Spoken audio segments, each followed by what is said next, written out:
Good morning, guys, and welcome back to Dusting Off Warlord Saga of the Storm, featuring Lekar Osud.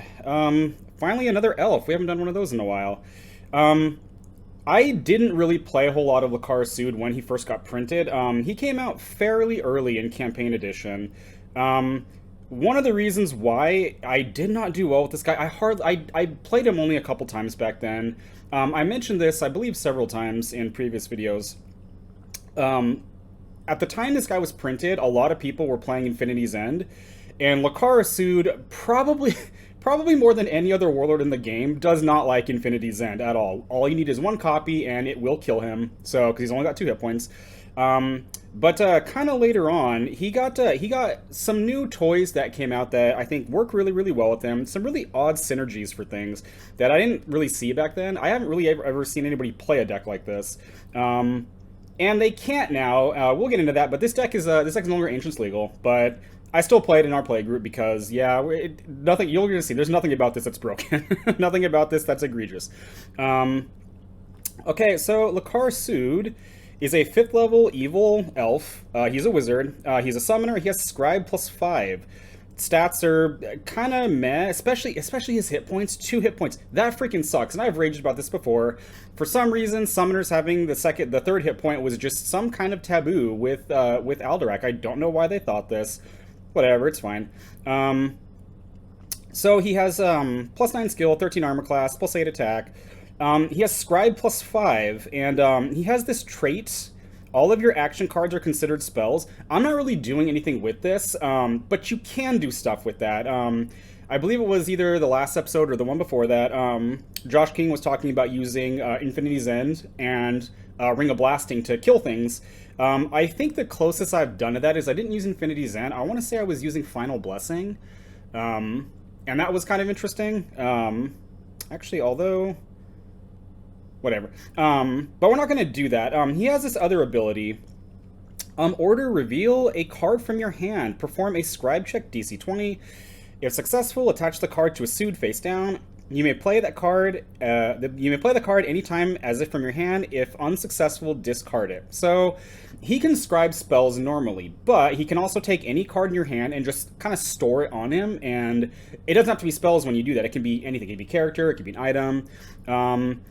And really, well, not the only reason. That's one of the main reasons why I'm playing this guy, the way I'm playing him with this deck, is this deck is pretty much focused around the monster Lennox, and its synergies with a couple other things. So Lennox is, this monster is fascinating, okay? So he's a wizard, his stats are wizardy stats. He does have 3 hit points, which the card does not. After you put Lennox into play, you put a charge on him for each card in your hand.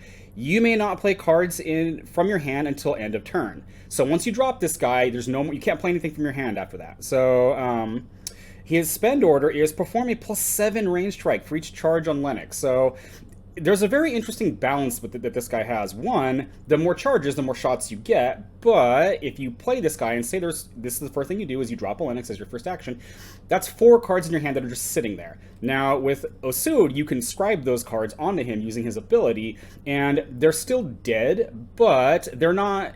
You haven't lost an entire turn of stuff, so I think that's kind of interesting. So... Lennox also has, again, some very odd synergy with several other cards. The first is Kabir the Insane.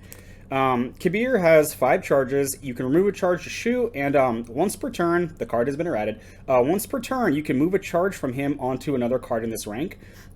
So Kabir can move charges onto Lennox, and it's a way to get charges on him after he's already been played. You can also play Mirror Magic, which, Mirror Magic, it's been, the wording on the card is much different than what it's printed on. But Kabir can play Mirror Magic, and he can also perform Lennox's spend order, and Kabir starts out with 5 charges. So Kabir can spend to do that as well, and yeah, that can be a lot of shots going down. Kabir can also play, actually, I'll get to that later. The third character that interacts with these two guys in an interesting way is Saliel. So Saliel is a wizard. He spends to force someone to make a DC save equal to 10 plus the number of charges on him or suffer a wound.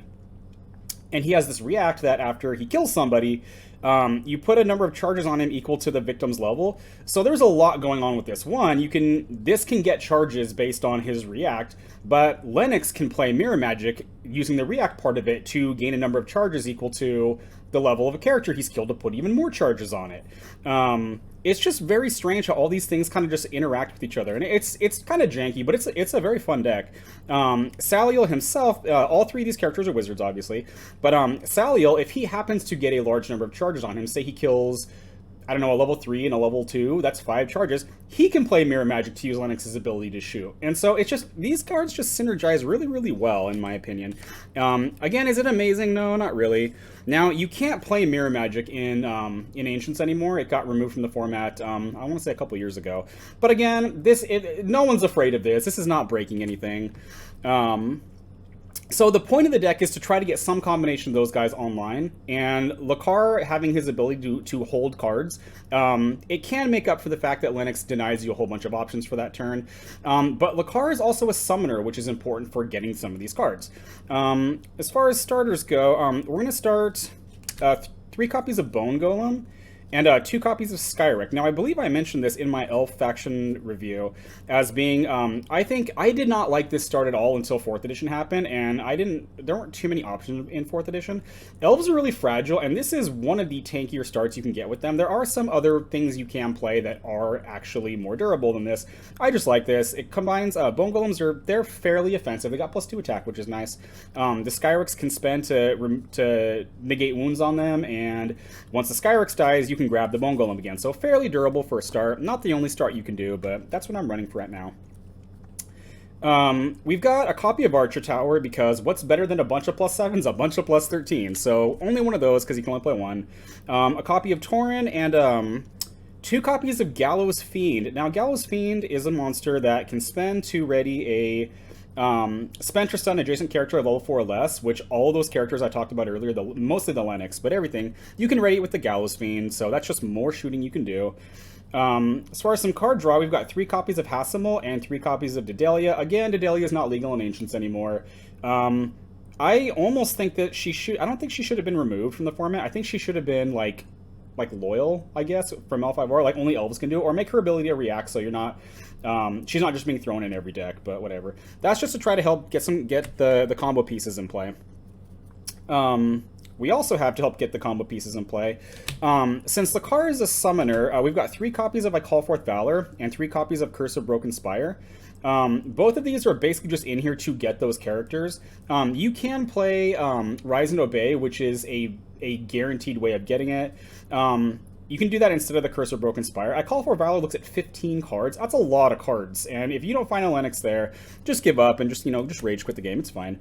Curse of Broken Spire is, you have to wound something with this, but this is also a way to do damage. And I just find this works, I don't want to say it works better. I just prefer this. Rise and Obey is probably, it's probably better, but I like these more. So we're playing those. We also have 3 copies of Transference. This is another card that Kabir works with. If you see Kabir the Insane doing things with charges, oftentimes you'll see this. This just does 2 things. One, it's got a spend order, move up to 3 charge tokens from a card in play to a card in this rank. It's really important with this card that the charges do not have to be on you, and you do not have to be moved to you. It just has to be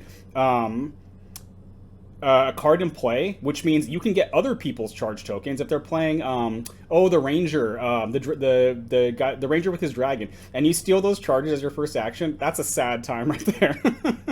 But basically you can use this Kabir can use this to move charges from himself, like a bunch of them at once, onto a Lennox. The Saliel can play this to move charges onto himself, onto the Lennox, and just, I get a ton of value out of this card. So to help us keep using Mirror Magic, we have 3 copies of Mana Shield. Now, Mana Shield it's kind of an odd card. I do quite like this card. Basically, you attach a wizard spell from your discard pile onto a character. It gives that character +2 armor class and magic resistance +2. And when the character leaves play, you put the wizard spell in your hand. So, yeah, I mean, elves are really fragile. The +2 armor class doesn't really help them all that much, but One of the things that's interesting about this is this does not have to attach the spell to your character. You can put this on one of their characters and then kill them with, you know, a bajillion Lennox shots, and then that's the way you can get the mana or you can get the mirror magic back. You can put this on something that you're going to try to kill yourself, although there's not your own guys that you're going to kill yourself, but there's not really too many ways in this deck to do that. Saliel can be used on your own guys, and, you know, Dedelia's, I think her skill is only +1, I think is what I was doing. Yeah, she's only got +1 skill, so she needs to roll, I believe that's a 9 to start, and so the odds of her dying are not terrible. They're fairly good. And then that's 3 charges that gets on Saliel, so that is an option there. Because I'm doing Curse of Broken Spire instead of Rise and Obey, you can run Combat Casting instead. This just puts a level 3 or lower wizard spell from your hand after you inflict a wound on an opposing character with a spell, and Curse of Broken Spire does wounds. I like Mana Shield more. You can probably run both of these if you really want to use the Mirror Magic a bunch of times, but I don't know. I found most of the time you don't really need to Mirror Magic a terribly large amount. I mean, if you get Lennox up to, I want to say the magic number is around 6. If he's shooting out 6 + 7 range strikes, and you can ready him, or he's standing next to an archer tower, or any combination of those, if that doesn't work, it's probably not going to work if you get even more charges, because you're either up against something that doesn't care that you're making range strikes, because they either ignore them, or their armor class is so high that even with the archer tower, it's just not going to happen. And yeah, I don't really see that too often in our meta, so... and then we also have some movement and quasi-movement. So, 2 copies of Ring of Orn, because all those characters, even the Lennox, can equip this, and this is just a way to move him forward. We also have 2 copies of Bloodsteed. This is, again, it's a wizard steed, it's movement. It can move you backwards, it can move you forwards. This can also shove you. If they're not coming to the front, this can shove a Lennox into rank 1 immediately, that can be pretty nice when that happens. So... we also have 2 copies of Summon Ally and a couple copies of Teleport. Summon Ally it's kind of like movement in this deck, because keeping ranks in this deck you don't have to build a whole lot of them. So this, functionally speaking, this just puts the Lennox into rank 2. It starts in rank 2. So, yeah, Teleport is movement that you can use. You can also move other people's characters with this, which can be kind of nice sometimes. But yeah, for the most part, it's not really too difficult to get the Lennox online quickly. So, I mean, you don't need a huge amount of that movement stuff. We do have a copy of Darkwood Staff here. Again, this is just to use Mirror Magic more. This actually should probably... I was running something... I think I was running Wand of Negation instead of this, because if they have something like Signan's Armor on, you could turn it off. I don't remember why I dropped that. Because, again, you don't need to Mirror Magic a super huge amount. This probably should be a Wand of Negation. I don't know, whatever. And then just a couple things rounding it out to buff Lekar's skill. Lekar's Scribe bonus is +5, and he's got +9 skills, so that's a total of 14. He needs to roll 6. That's not... The odds of that of failing are fairly high. That's like, I think slightly more than 1 in 4. And that can suck, so... Copy of Symbol of Kerberos. Love this card. Play this card in a whole bunch of decks. For, excuse me, for +4 skill. A copy of the Faluha? Familiar. This also gives you +4 skill, and it lets you look at the top card of your deck, and if you don't like it, you can put it on the bottom. So that's pretty nice. And either one of those make it so that you're not really failing that, like, I think it's unless you roll 1s. That should be unless you roll 1s, yeah. And so that makes it so that you have hopefully less times where you're scribing something with a card, and it's just, yeah, you fail, and it's awful. So, I mean, that's the deck right there. It's not a very, I don't want to say it's not a very complex deck, because it's not. But again, just, it's so fascinating to me how those 3 characters with Mirror Magic just interact with each other. It's very, very fun. When you have, I don't think I've ever quite gotten the Lennox up to triple digits, or, excuse me, double digits for his range strikes. I want to say 8 or 9 is the highest I've gotten. And again, you don't really need it to be more than that. Like, that's plenty. Especially, again, you have the Gallows Fiend. He's shooting twice. It's a great time. So, in the past, I was actually... my start was a bit different. Again, because I had a version of this deck before 4th edition. I didn't really play it too much, but I was running a Matra Tansik as the level 1, and then I was just starting the Saliels in play. That way I didn't have to draw them. Amatria is... Her armor class is a little bit better. She's got her Death React here, I guess is what these are called now, to do wounds to people. This was kind of a form of passive aggression. It's a way for me to, like, kill things, even though I'm not I'm usually looking for my combo first is what I'm doing. I don't really do that anymore because I really like the Bone Golem Skyrex start. Again, I did not like this until 4th edition, but I did, not that I did amazing in 4th edition, but this did quite well for me, so I have a soft spot for it. So, but she's an option. Excuse me. You can also play either start or play Heigl Scenari. This is another wizard, so it can cast Transference, I don't really think you would mirror magic with this guy, but whatever. With kind of an interesting ability here. So you discard a card, you target a character of level 3 or lower, and they get a class of your choice in addition to the other classes until the end of the turn. So you can use this to turn Lennox into a fighter or a rogue, mostly a rogue. Such you can attach Bracers of Archery, Unseen Arrow, Farglass. There's a bunch of stuff you can do with that. Don't really do it because, again, it doesn't really feel necessary to me. But if you're playing a deck like this that's not legal and you're running into a bunch of high armor class guys, and the +7 or the +13 is not enough, and you need freaking +17s or whatever with the Bracers of Archery, that's an option too. It's also really funny when it happens. You can also run a Halo Fire if you want a little bit of extra punch for some of your shots. This only applies to one of them unless you ready this, which you can ready this with like the Gallows Fiend. I don't really find this to be all that necessary because, again, if just the barrage of shots is not going to do it, doing 1 extra wound, I don't think most of the time matters, but it might matter, there's probably some value there. Oh, at one point, I got a huge amount of value out of this at one point, was the card Fireworks. Is a very, very weird card. Mostly against, again, one of my buddies, he played Ziate a lot, and Fireworks is a card that can potentially spend 3 characters, and this does it from pretty far away. So from 3 ranks away, you target a character, that character and any adjacent characters have to make a DC 15 fear save or become spent. Much better if you're playing Tybast, which I am not doing in here, and I don't think I've ever done in here. But a lot of those level 1 characters, DC 15 is high enough that they probably won't make that. Like, their odds are not very good. So I played that, I got a lot of value out of this. I think I got so much value out of this with this deck because, again, the speedy blitz decks are a problem. That's one of the reasons why I like this start so much. I think I was actually playing Nodwick with this too, just because I just love slinging those out at people. It worked great. I think I was also playing a Elwyn Rowan with that too, to give them a skill penalty and an armor class penalty, which helps the Fireworks, and it does help the Lennox too. But yeah, I'm not doing that right now, but it is still an option. And again, you can play Rise and Obey, you can play Extensions, you can play Gift of Life. This is a wizard spell that I played quite a bit in Zoltan Bloodletter. Just spend order, target a Spectrist on Wizard, kill this character to ready the target. If you're a Necromancer, you just take a wound, but yeah, not too many Necromancers here. This is just another way to ready the Lennox, and I mean, yeah, you can get some value out of that. And again, a bunch of these characters are wizards, so you always have someone who could play it.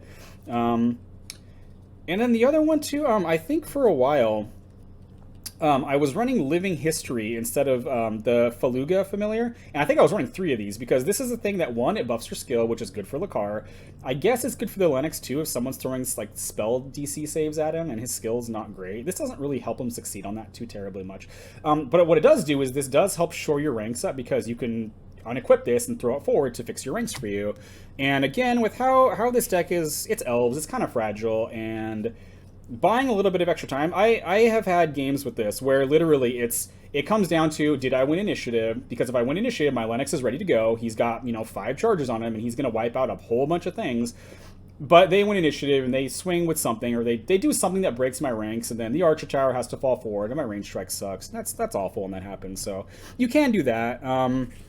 Again, I probably should be doing that, but I like the Faluga Familiar. I like looking at that top card and like, it sucks, I don't want it, I'm going to get something else, so yeah, there's not too much more to say about this. Again, deck is not currently legal. We don't really care. And again, if you're playing in just a small local meta, and again, I understand why they got rid of Mirror Magic. Like, I don't begrudge them that. I didn't like it when it got removed, but this is the kind of stuff I do with it. I'm not doing anything crazy with this, so it's fine. So yeah.